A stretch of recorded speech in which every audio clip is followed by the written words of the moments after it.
Համապետական ընտրությանն ընդառաջ քաղաքական դաշտն ակտիվանում է։ Դեմոկրատական այլընտրանք կուսակցությունը փոփոխությունների ամենաիրատեսական տարբերակը համարում է ընտրությունները։ Չնայած դեմ չէ նաև փողոցային պայքարին ու իմպիչմենթի գործընթացին։ Բացառիկ հնարավորություն եմ տեսնում, որ 2026 թվի խորհրդարանական ընտրություններով հունիսի 7-ին հնարավոր են Հայաստանում որակական փոփոխություններ կամ իշխանափոխություն։ Մեծ հնարավորություն եմ տեսնում։ Իհարկե, դա չի նշանակում, որ մենք բոլորս պիտի նստենք եւ սպասենք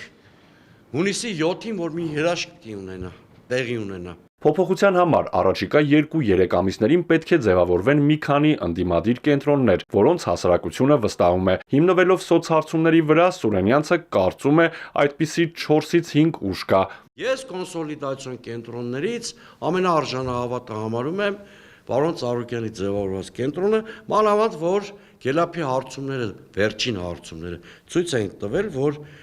ով կարող է առաջնորդել հասարակության հոգևոր եւ հասարակության առողջացումը եւ միասնությունը նման հարցադրման տակ,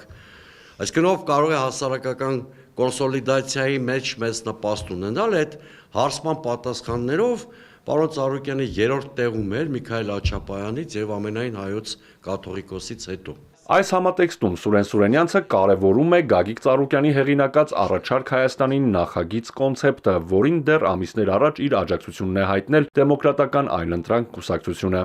Մեր կուսակցությունը հաջորդ շաբաթվանից սկսած շատ ակտիվ մասնագիտական եւ հանրային քննարկումների շարք է նախաձեռնում, որpիսի մենք էլ մեր առաջարկային փաթեթները ներկայացնենք այդ մեծ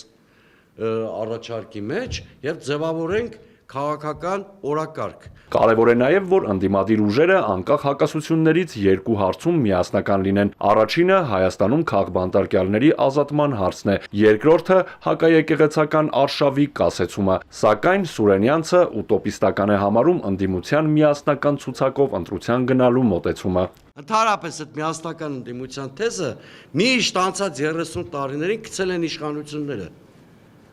Որ հետո ասեն ժողովուրդ տենեք ինչքան անմիաբան վատ ընդդիմություն ունեք, չեն կարողանում միավորվել։ 2026-ի ընտրությունները սովորական ընտրություններ չեն։ 2026-ի ընտրությունները հարակվե են։ Ժողովուրդը պետք է գնա ընտրության, ընտրելով կամ Հայաստանի Հանրապետությունը, կամ Արևմտյան Ադրբեջանը։ Հասարակությունը պետք է գիտակցի, որ 2021-ին իշխանության վերարտադրության գինը Արցախի կորուստն էր։ Սուրենյանցի կարծիքով 2026-ին Փաշինյանի վերընտրվելու գինը Հայաստանն է լինելու։ Նա վստահ է, ընտրողների 55%-ի մասնակցության դեպքում իշխանությունը վերարտադրվելու ոչ մի շանս չի ունենա։ Արթուր Հակոբյան, Ալեքսանդր Կիրոյան, Էպիկենտրոն։